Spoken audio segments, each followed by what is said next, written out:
Hello students, I'm your Shilpa ma'am taking your Sanskrit, and today I'm going to teach you Sanskrit Vyakaranam, in which your topic is उपपद विभक्ति। पहले जो थी 1 to 7, पहले प्रथमा विभक्ति, द्वितीया विभक्ति और लास्ट में जो सप्तमी विभक्ति, तो वो कारक विभक्ति थी, और ये जो है वो उपपद विभक्ति है। तो किसे हम उपपद विभक्ति कहेंगे वो बाद में मैं बताऊंगी आपको। पर ये जो टॉपिक है और 9th और 10th दोनों के लिए है, क्योंकि 9th में जो अभ्यास 7 है वो इसके ऊपर डिपेंड है, यानी कि उपपद विभक्ति को हम अव्यय पद भी कहते हैं। तो अव्यय पद और उपपद विभक्ति दोनों साथ में ले लेते हैं। और जो 10th स्टैंडर्ड है उसमें अभ्यास 3 है, उसमें ये है उपपद विभक्ति। ठीक है, तो उपपद विभक्ति किसे कहते हैं, यहाँ पर भले ही गुजराती में लिखा है, मैं आपको हिंदी में एक्सप्लेन करके बताऊंगी। उपपद विभक्ति मीन्स क्या? तो जब कोई विशेष पद के लिए, जब कोई विशेष पद के कारण उसका जो मीनिंग होता है इसके अकॉर्डिंग विभक्ति का प्रयोग नहीं करते हैं, और कोई विशेष पद के लिए उसका उपयोग करते हैं उसके साथ, तो उसे विभक्ति में जो फेरफार आता है उसे हम उपपद विभक्ति कहते हैं। गुजराती में अगर देखते हैं तो જ્યારે કોઈ વિશેષ પદને લીધે અર્થ મુજબ વિભક્તિનો પ્રયોગ ન કરીને તે વિશેષ પદને લીધે કરવામાં આવતા વિભક્તિના ફેરફારને उपपद विभक्ति कहे छे। तो आइए इसके एग्जाम्पल से मैं आपको समझाती हूँ। सीता रामेण सह वनम गच्छति। ठीक है, जिसका ट्रांसलेशन होता है सीता रामनी साथे वनमा जाए छे। हवे कारक विभक्तिमां आपणे जोयुं हतुं ए मुजब छठ्ठे विभक्ति नो नी नो ना, बराबर, ज्यां पण लागे त्यां छठ्ठे विभक्ति आवे। पण आपणे छठ्ठे विभक्तिनी जग्याए रामनी एना माटे आपणे तृतीया विभक्ति वापरीए छे रामेण। ठीक है, क्यों? क्योंकि जो सह है वो उपपद है, वो अव्यय पद है। ठीक है, और अव्यय पद किसे कहेंगे? जो लिंग और वचन के अकॉर्डिंग चेंज नहीं होता है उसे हम अव्यय कहते हैं। तो ये जो सह है वो अव्यय पद है, और सह के साथ ऑलवेज तृतीया विभक्ति आता है, तो इसलिए सह जो है वो उपपद है। ठीक है, और उपपद के साथ ये जो सह उपपद है उसके साथ ऑलवेज तृतीया विभक्ति आती है, इसीलिए हमने राम की षष्ठी विभक्ति नहीं पर राम की तृतीया विभक्ति ली है, और इसे ही उपपद कहते हैं। ठीक है, फिर से एक बार देखो आपकी जो डेफिनेशन है वो, જ્યારે कोई विशेष पद ने लीधे, तो विशेष पद कौन सा है? सह। ठीक है, अर्थ मुजब विभक्तिनो प्रयोग न करो, दैट मीन्स रामनी, रामनी के लिए जो हम रामस्य ऐसे षष्ठी विभक्ति यूज़ करते हैं वो नहीं यूज़ करनी है। ठीक है, हमें तृतीया यूज़ करनी है, तो ये विशेष कहवाय। तो प्रयोग न करीने ते विशेष पदने લીધે કરવામાં આવતા વિભક્તિના ફેરફારને વિશેષ પદ કયો? कौन सा? सह। और उसके अकॉर्डिंग जो फेरफार करते हैं हम विभक्ति में वो तृतीया विभक्ति रखते हैं। ठीक है, तो उस फेरफार ने उपपद विभक्ति कहवाय छे। ठीक है, आगे देखते हैं। जैसे कि हम शुरुआत यहाँ पर करते हैं प्रथमा से। तो प्रथमा जो विभक्ति है वो कर्ता दर्शावा माटे, यानी कर्तरी जो वाक्य प्रयोग है उसके अंदर कर्ता दर्शाने के लिए हम इसका प्रथमा विभक्ति का यूज़ करते हैं। और है कर्म दर्शावा, कर्मणि वाक्य प्रयोग में, कर्मणि वाक्य प्रयोग जो होता है यानी कि पैसिव वॉइस वाला। ठीक है, तो उसमें जो ऑब्जेक्ट है उसको दर्शाने के लिए हम यूज़ करते हैं वो प्रथमा विभक्ति यूज़ करते हैं।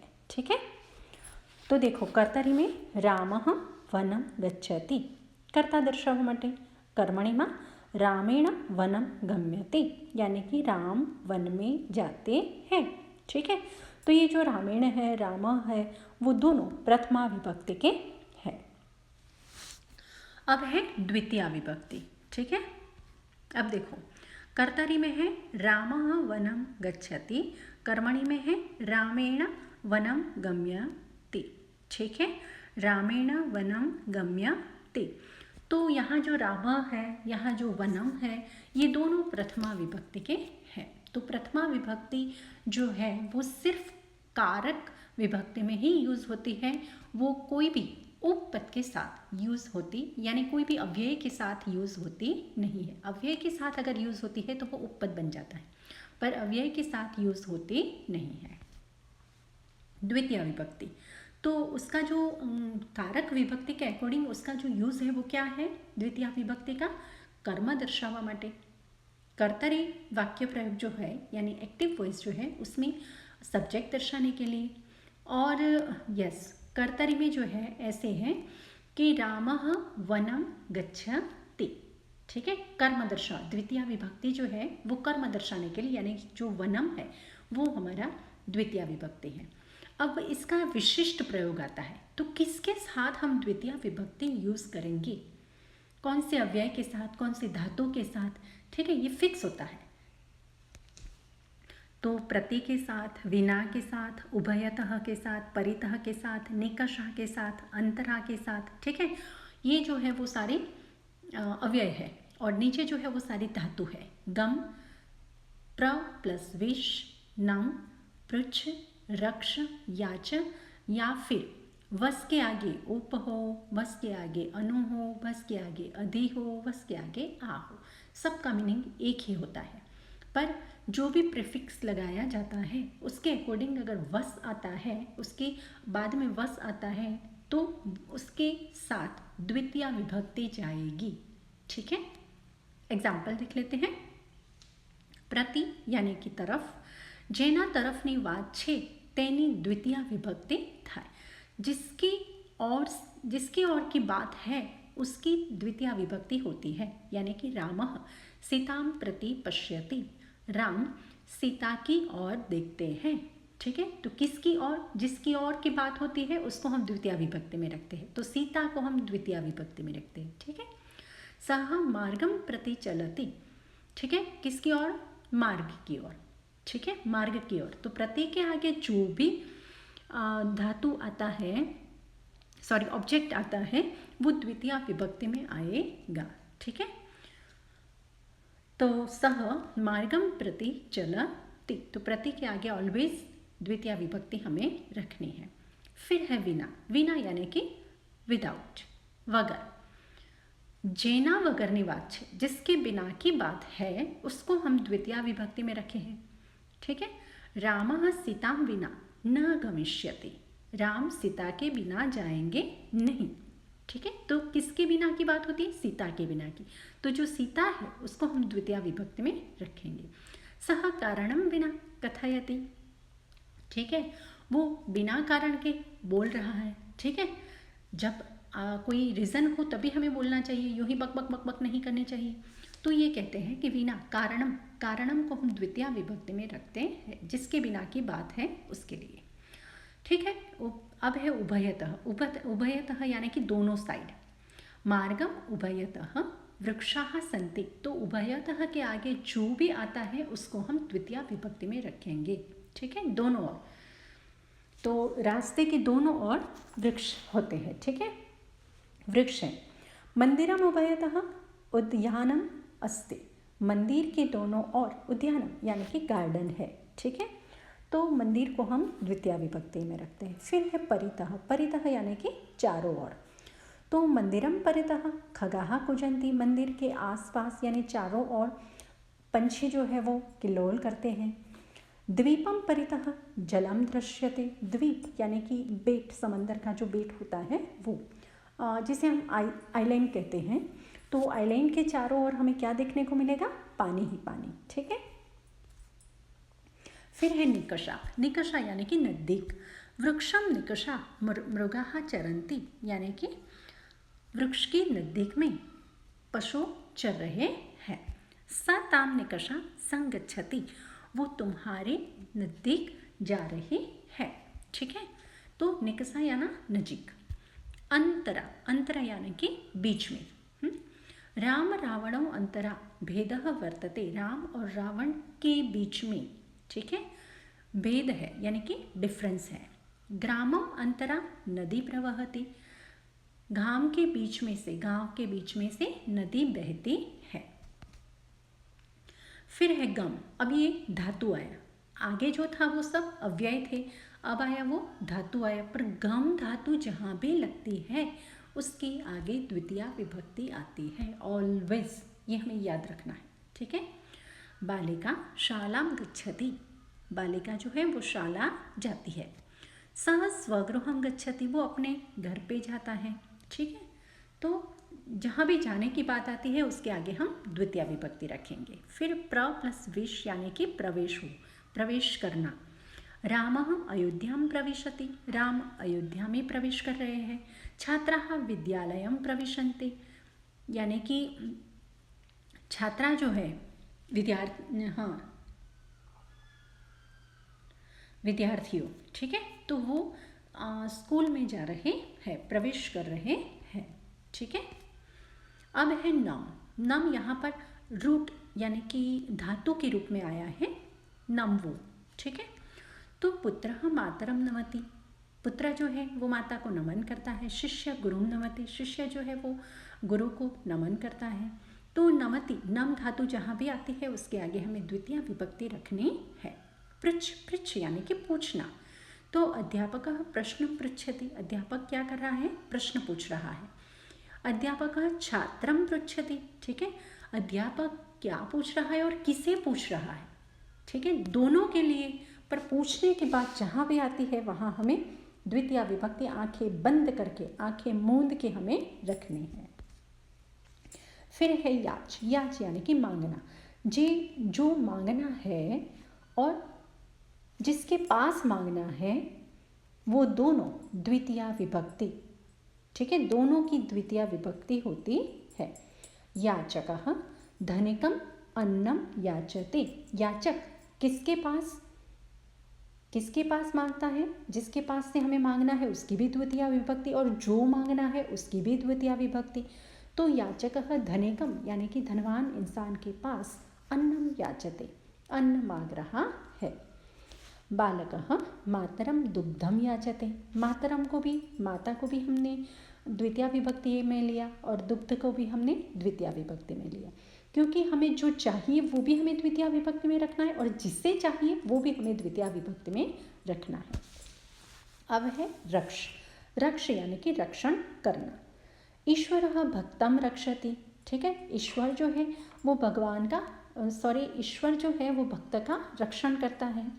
जनकः पुत्रम रक्षति, नीचे इसके नीचे जो चला गया है वो सेंटेंस ये है, जनकः पुत्रम रक्षति, यानी पिता जो है वो अपने पुत्र की रक्षा करता है। उप, अनु, अधि, आ प्लस वस, यानी कि उपवस, अनुवस, अधिवस और आवस, चारों का मीनिंग एक ही है, रहना, ठीक है। तो शंकर हिमालयम अधिवसति, शंकर भगवान जो है वो हिमालय में रहते हैं, बसते हैं। ऋषि वनम उपवसति, ऋषि मुनि जो है वो वन में रहते हैं।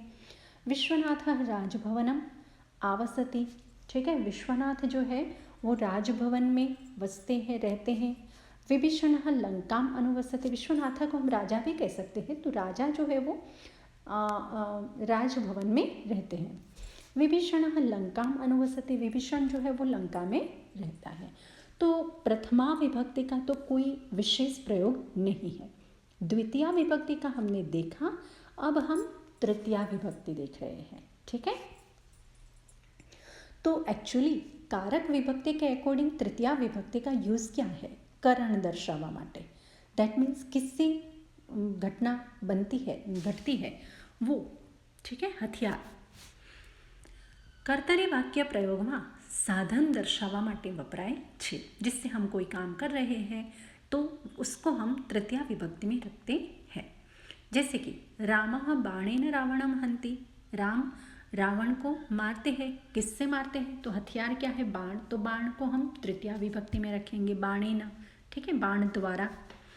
कवि ही हस्तेन काव्यम लिखति, कवि हाथ से काव्य लिख रहे हैं, तो जो साधन है वो कौन सा है, हाथ है, तो हाथ है उसकी तृतीय विभक्ति रखते हैं।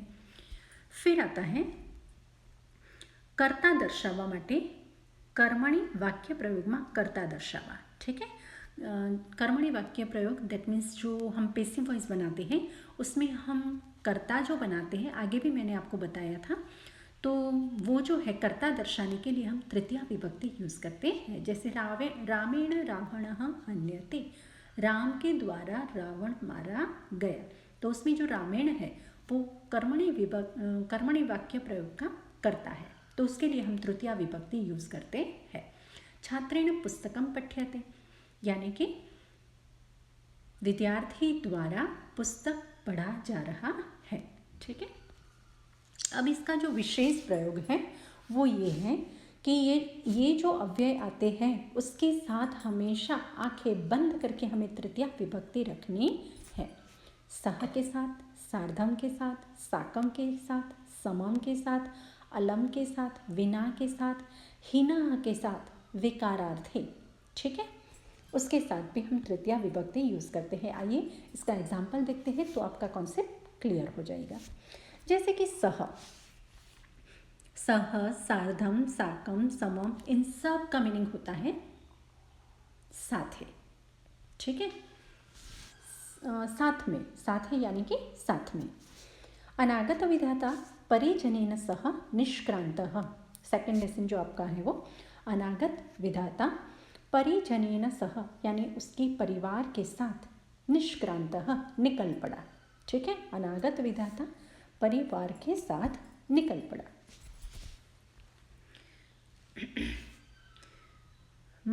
मित्रैः समं पाठशालां गच्छ, यानी कि अपने मित्रों के साथ स्कूल में जाओ। सीता रामेण सह वनं गच्छति, सीता माता जो है वो राम भगवान के साथ वन में गए थे, ठीक है, गए। भवान गुरुणा सार्धम निवसत, तुम अपने गुरु के साथ, सार्धम यानी साथ, अपने गुरु के साथ रहो, निवसत यानी रहो, भवान यानी कि आप अपने गुरु के साथ रहो। अब है अलम, अलम यानी कि अटकावो, रोकवो, रोकना, ठीक है। तो हम कहेंगे विवादेन अलम, ठीक है, विवादेन अलम, अलम विवादेन, अलम विवादेन यानी कि विवाद रोको, विवाद को रोको।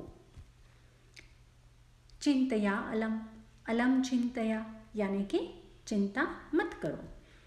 अलम कोलाहलेन, अलम कोलाहलेन यानी कि आवाज़ मत करो, आवाज़ यानी नॉइस, नॉइस मत करो। अब है विना, विना यानी कि वगर, विदाउट, किसके बिना, ठीक है। कारणेन विना दुर्घटना न भवति, तो बिना कोई कारण के दुर्घटना घटती नहीं है, कोई न कोई रीज़न होता है। संतोषेन विना न सुखम, सेटिस्फेक्शन अगर नहीं है तो सुख नहीं है। हीनः यानी कि रहित, बिना, ठीक है।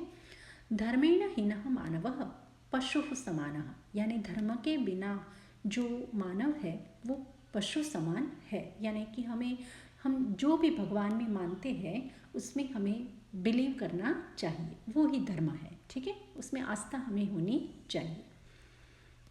हाँ, कोई भगवान में आप नहीं मानते हैं, कोई ज़रूरियातमंद को मदद करते हैं, वो भी तो धर्म है, ठीक है। विकारार्थ है यानी कि अंग रहित, जो हमारे जो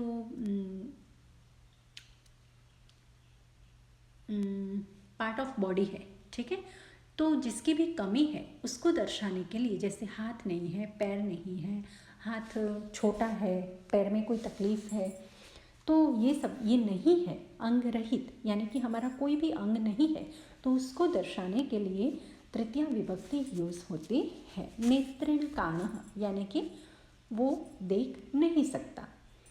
कर्णेन बधिरः यानी कि वो सुन नहीं सकता, ठीक है, उसके कान नहीं है, आँख नहीं है, तो जो नहीं है वो अंग को दर्शाने के लिए उस अंग को हम तृतीया विभक्ति में रखते हैं।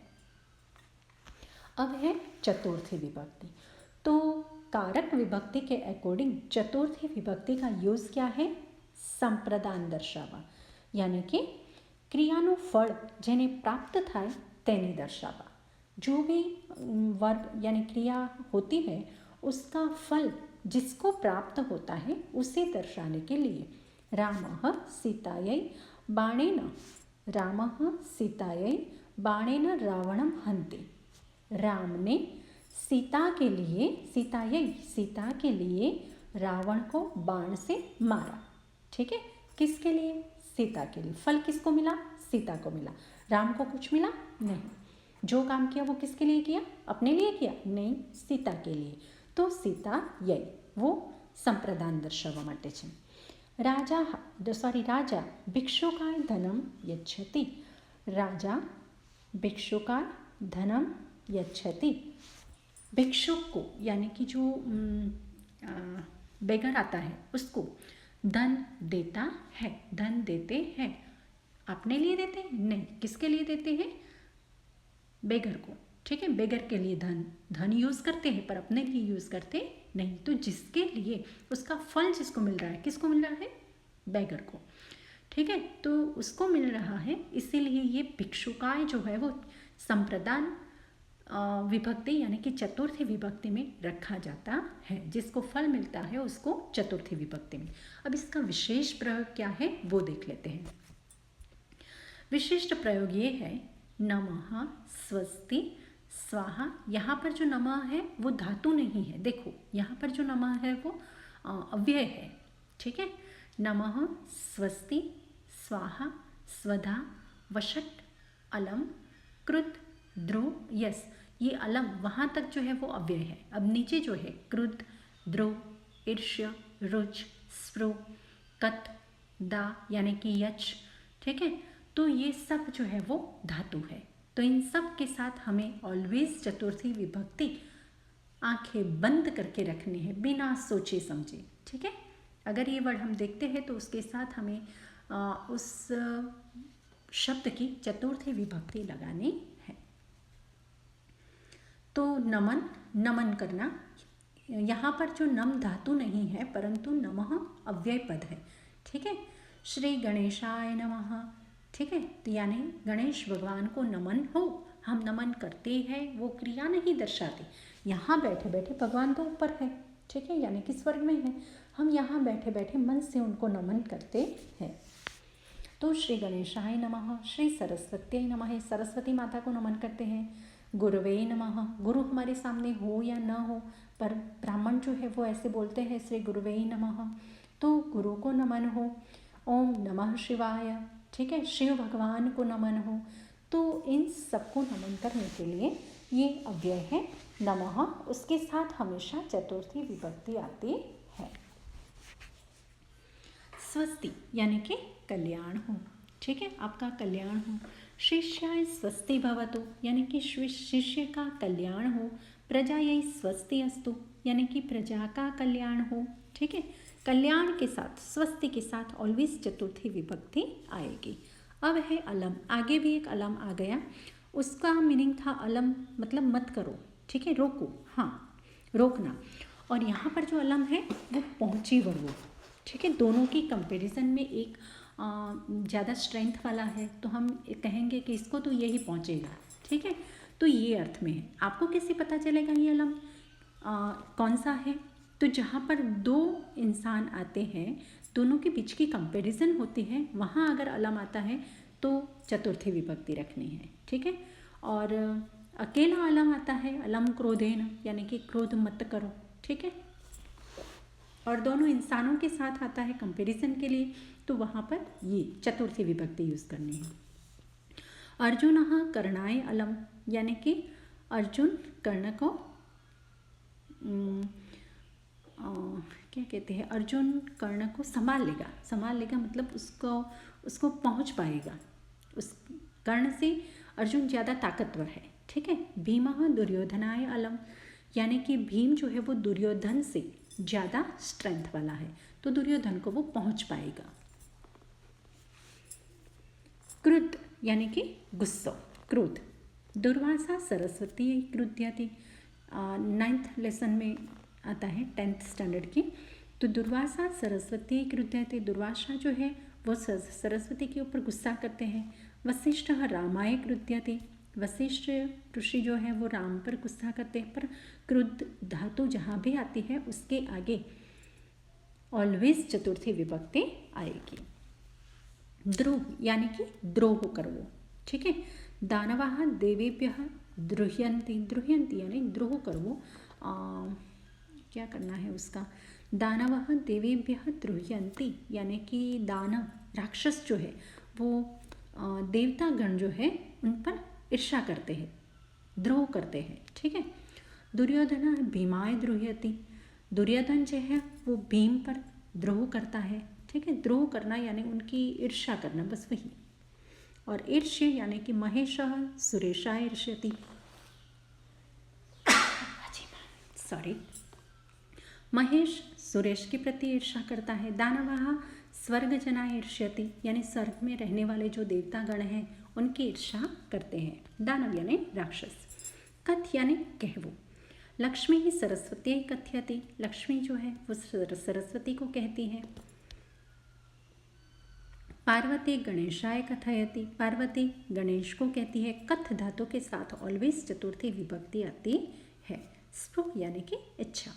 भिक्षुकः धनाय स्पृह्यति यानी बेगर, बेगर जो है वो धन चाहता है, धन की इच्छा रखता है।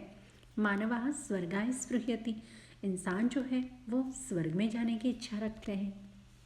दा यानी कि यच, दा से बनता है यच, दा रूट फॉर्म है और उससे बनता है यच यानी आप।